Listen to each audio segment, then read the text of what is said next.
Dan here from the Functional Training Institute, and for today's video we're going to do something a little bit different. What I'm going to do is I'm going to showcase a movement pattern. In today's case it's going to be the hip hinge, and what I'm going to showcase is how you can progress the complexity and the difficulty of the movement without necessarily increasing the load, the reps, playing around with the rest periods, or increasing the total volume.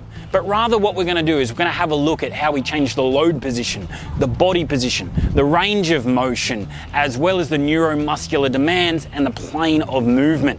So we're going to get really creative in how we can really progress people with this amazing functional movement pattern.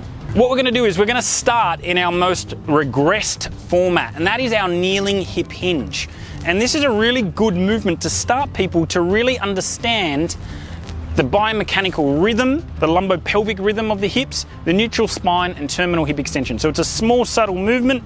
It's just here and drive. Here and drive. If we want to increase the range of motion, we can do so by just bringing the bag up a little bit more and moving through. From here, I can progress the movement by changing the body position. So I can move to a standing position, but I can drop the range of motion. So I can do it off here.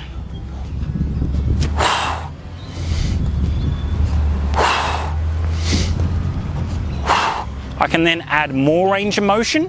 So range of motion is a great way to progress a movement.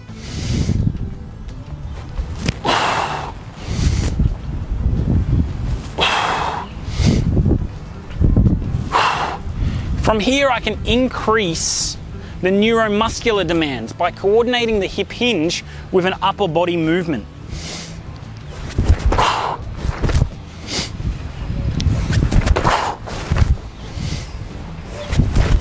If I took this one step further,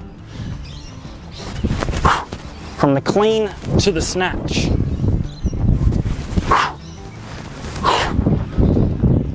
If I want to add more complexity to the movement, then I can change the plane of motion.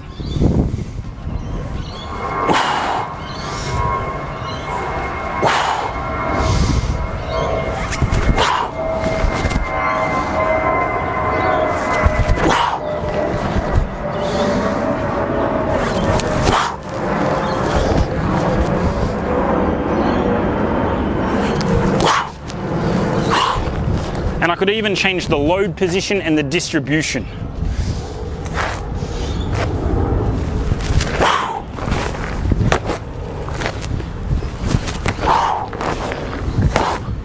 So there we have one movement pattern, but you have all these incredible variations by manipulating the load position, the body position, the range of motion and the neuromuscular demands. And so that's a pathway, a journey that you can take your clients through. You can start them in that kneeling deadlift. Once they move and hinge from the hip really well, maintain neutral spine, get nice terminal hip extension, then you can progress them to the standing movement, but through a limited range of motion. Then extend that range of motion. Then add some power and some neuromuscular coordination through the clean, then the snatch.